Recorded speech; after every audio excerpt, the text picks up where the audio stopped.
Open phones tonight on SportsLine. Your chance to direct the conversation. Get your thoughts and points across. 737-7767. We'll take your questions as well. Back to the phones we go. And Jay, good evening. You're on SportsLine.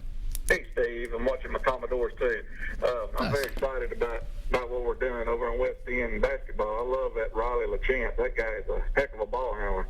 And on the football part, man, we're going to have problems over there, I think, again this year. I mean, we can't even get assistant coaches to come in. I wondered what your thoughts were on that, and I'll hang up and listen. Thanks. You know what? First off, I want to say that I love Riley LaChance, too, and Kevin Stallings, I thought, was really funny describing him the other day of saying he's like a dirty player, but dirty in the good way. He does all the gritty things and the really tough things that you want a guy to do, and he's a young player with a lot of talent, obviously scored 26 points the other night, so I think he's a really good one, and that is a young, talented team that in this SEC that's not very good this year, I think can get better and better as the season moves along. I'm not sure that's a tournament team exactly, but I think they're going to get better and better, and by the end of the season, you're going to feel pretty good about them and the future moving forward. You just got to keep Damian Jones on campus, obviously, and away from the NBA draft. In terms of football, I think that's a legitimate concern. Obviously, you've already seen some other coaches go out and make hires to bring in top coordinators. Will Muschamp going to Auburn today. Jeff Collins going from Mississippi State down to Florida within the league. So some of those top assistants are already switching places. And so far, Derek Mason's been quiet on the subject. So what's going on there, we'll have to wait and see. And obviously, you reserve judgment on the decision until a decision's actually made. But here's the issue I think he runs up against is after last season, I think everyone around the country has to be looking at Vanderbilt and wondering how long of a leash is Derek Mason on. After going 3-9 off of what they had been, if next year's team is 4-8, do you get a second season at Vanderbilt? So I think both of those jobs, the offensive and defensive coordinator jobs at Vanderbilt, those are going to be pretty high-pressure jobs next year. And if I'm Derek Mason and David Williams, I'm thinking long and hard about how much I can pay. How much can I pay and kind of guarantee these guys to make sure I get a good coordinator, a good assistant coach to come in, because that's what you need right now. You need some guys who can go out and help you in recruiting, get some more talent on campus, and can help you change that culture and what you're trying to do to get ready for next season. Let's go to Alan. Alan, good evening. You're on SportsLine. How you doing? Doing well, thanks. I have to agree with you on the quarterback situation with the Titans. Go ahead, please. Alan, go ahead. And we don't need, this goes out to Coach K for the Titans. This is a shout out. We don't need no more tinfoil quarterbacks. We really need something that has some,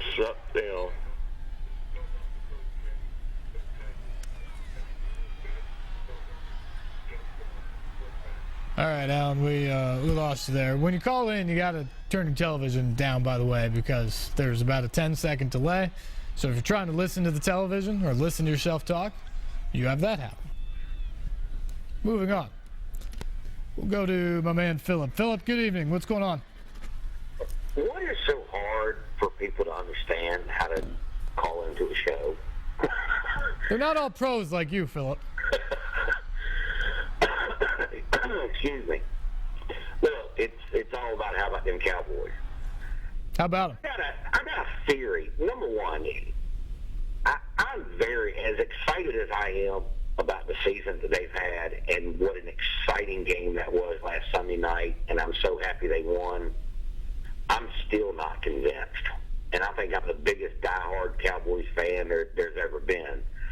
I have serious reservations about us actually beating Luck and the Colts. But here's what and screwing yet another season up. But here's a little phenomenon that I want to talk to you about. Just get your thoughts on it. Everybody knows we're perfect on the road, and we continue to struggle at home. I've talked to a lot of people that I know that, might be Giants fans, Eagles fans, Redskins fans, the games, the people that are fortunate enough that can afford to take a road trip for their NFL team, they circle the Cowboys. And it's because of that stadium. Take this game with Indianapolis. I think this is Indianapolis' first time in Dallas. In that stadium, yeah. In that stadium. There's a lot, I'm presuming, there's a lot of Colts fans who circled that. That's the away game we want to go to. Not because it's the Cowboys, not because of that, but because of that stadium. And how much has that hurt the Cowboys since they built that mausoleum of a stadium?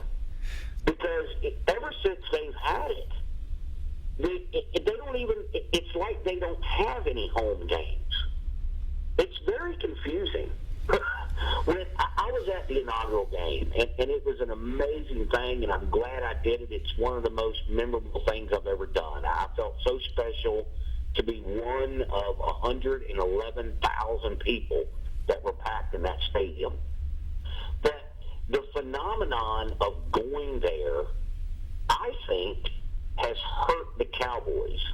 And I just kind of want to get your thoughts. We'll get revenge on the Redskins. I have no issue with that. But I am absolutely concerned. Andrew Luck is a phenomenal quarterback. If Andrew Luck was quarterbacking the Eagles last week, I think the Eagles pull that win out. But talk a little bit about what you think about that. Have you been to that stadium? I've been there a lot, actually, for multiple games, in bowl games and basketball games and Big 12 championship games and all sorts of things. And I've been there for a Cowboys game, and a Super Bowl. So I've been there a lot, actually, and it is a magnificent place in terms of just the layout of it, all the amenities that go on there.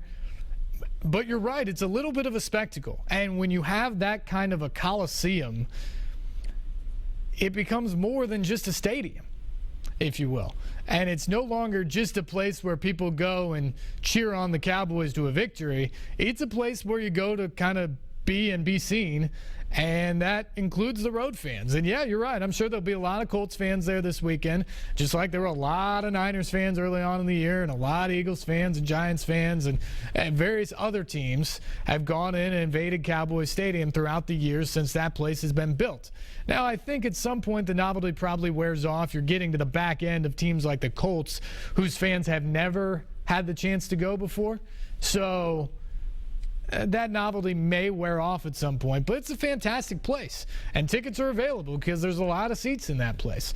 And so you're always going to have that feel. I don't know if Cowboys Stadium is ever going to feel quite like the home field advantage that maybe Texas Stadium did for the Cowboys, but it still doesn't really excuse why they haven't played well this year. To me, that's a mystery, and I think that speaks more to sometimes teams are just better when you kind of get that it's us against that world mentality, and you rally around each other, and you go on the road, and you get rid of families, and you go into the hotel room, and you simply focus on what you got to do tomorrow at noon or 3:05 or whatever the case may be, as opposed to when you're at home and you have a lot of those distractions.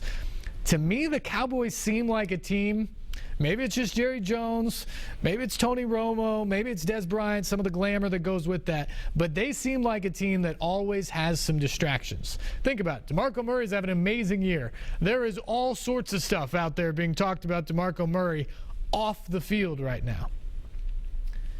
I think that has more to do with it than the stadium or the fact that opposing teams get some people in there at times, because there's a ton of Cowboys fans in that stadium as well. To me, it's about the distractions, getting rid of the distractions, going on the road. This team's been perfect. You put them at home with some of those distractions and the media encasing them, and it becomes harder to play up to that maximum level. So I think this is a tricky game for the Cowboys this weekend, and I'm with you. If they win it, I don't have any concerns about them going to Washington and winning in Week 17. But this is the game that you got to circle, because the way the NFC goes right now, if you lose this game, you might finish 10-11 wins and not get into the playoffs. That's how crazy the NFC is right now in terms of really good teams. And then, of course, a team in the NFC South that's probably going to have a losing record but win their division. Squeeze in Brian here. Brian, thanks for calling. You're on SportsLine. Hello. Let me get you off the speakerphone. Hold on a second. Let me make sure I do this right. Press this button. Okay. Can you hear me? We can hear you now. Merry Christmas and Happy Hanukkah to all. And shout out to the Nashville Retrospect. We like to cover a lot of the old Vanderbilt football games, and they used to be 6-0, 7-0, or 8-0. And the last caller, I was really going to talk about the dome that they're going to build for the Titans in Mount Juliet. Brentwood turned them down. Mount Juliet said, come out here, we'll build your dome. So I think that's what they need to happen. After that flood, you know, that field got messed up pretty bad. I mean, they had 10 foot of water, it's cracking, it's sinking into the river. And they wanted, the city wanted to offer them something over by, where the sound's built. But I don't know. I agree with the last caller. I mean, I went down there and visited that stadium. They charged $10 to go on a tour, the Dallas Stadium. And their parking lot, from what I hear, costs about $85 million. And our football stadium, when it was built, cost $89 million. So their parking lot costs more than our stadium. I agree. The stadium in Dallas seems to have taken a life on its own. We need to go a whole new direction with the Titans. I mean, these no-name coaches and the shuffling of 5 running backs in and out, and we need a quarterback who can take a hit. I mean, even if he can't throw the ball, if he can take a hit and lead the team in the locker room, I think you would agree with all that. Well, Brian, I maybe agree with some of the stuff about the players at the end. I think they've got to find some stars, some guys who are marketable, some guys who can make plays, some guys who can take hits. I do think they need to find all that. But they've got a big-name coach. Ken Wisenhunt's a guy who led a team to a Super Bowl in the past. He had a resume that just about everybody who had a job opening last year wanted him. He's made impacts just about every place he's been. That was a good hire by the Titans. I think you have to give them credit for spending the money and going after a guy like that. That doesn't excuse what has happened this year. That's kind of mystifying, and I think a little bit alarming at maybe his lack of ability to adapt to what he has. But the hire itself is the hire everybody wanted. And so it's hard to criticize the management for that in particular. And in terms of the stuff about the Dome Stadium and Mount Juliet and stuff like that, that's not happening, at least anytime soon. They are locked in at LP Field. They like LP Field. It's perfectly situated in this town.